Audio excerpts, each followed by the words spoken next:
भाई अनुराग बाबा ने कल जो बात कही है उसके बाद तो समझ गए हम कि सच में बिग बॉस उन्हें जोकर और पब्लिक उन्हें जोकर क्यों कह रही है। वेल पूरा मामला क्या है बताते हैं आपको। यहाँ लाइव फीड में रात में देखा गया कि बैठे हुए थे अनुराग बाबा, अरुण बाबा और विक्की और अंकिता। अब भैया यहाँ पर कुछ चर्चा शुरू होती है नील को लेकर, जिसके बाद यहाँ अनुराग बोलते हैं कि भैया पता नहीं कैसे लोग होते हैं जो एक दूसरे को गाली गलौज करके, एक दूसरे की माँ बहन की गाली देकर, एक दूसरे से लड़ झगड़ कर एक हो जाते हैं।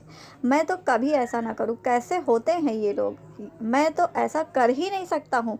मेरी किसी से लड़ाई तो उसके बाद मैं उससे पूरा कल्टी मार लेता हूँ, मुझे उससे कोई लेना देना नहीं होता है। अब भैया दूसरों पर उंगली उठा रहे हो अनुराग बाबा, और भूल गए कि आप एक दिन इसी अरुण से तेरी बहन मेरी बहन होटल लड़की बच्ची सब पे गाली गलौज आप लोग कर गए थे। तो सारी लिमिट पार हो गई थी। पूरे सीजन के लिए नॉमिनेट हो गए थे, आप बेघर हो गए थे। बेघर होने के लिए कह रहे थे मुझे मुझे जाना है घर से, मेरी बहन को कोई लाएगा, मेरी बहन को कोई लाएगा तो नहीं होगा। तो आप दोनों की तो उससे ज़्यादा भयंकर लड़ाई हुई थी अनुराग बाबा। तो आप ये कैसे कह रहे हो कि दूसरे बोल लेते हैं? मुझे तो लगता है आप ही पहले बोल रहे हैं।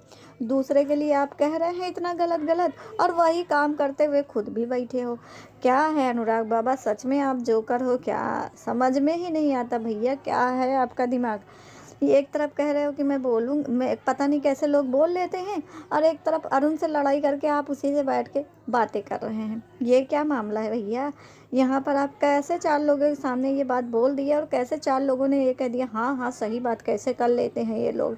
वेल आपका इसका क्या कहना है? अपनी राय कमेंट करके ज़रूर बताएं कि भैया अनुराग बाबा की सोच पर आपको हंसी आ रही है या अनुराग बाबा सही बोल रहे हैं। तो सही बोल रहे हैं तो खुद क्यों अरुण के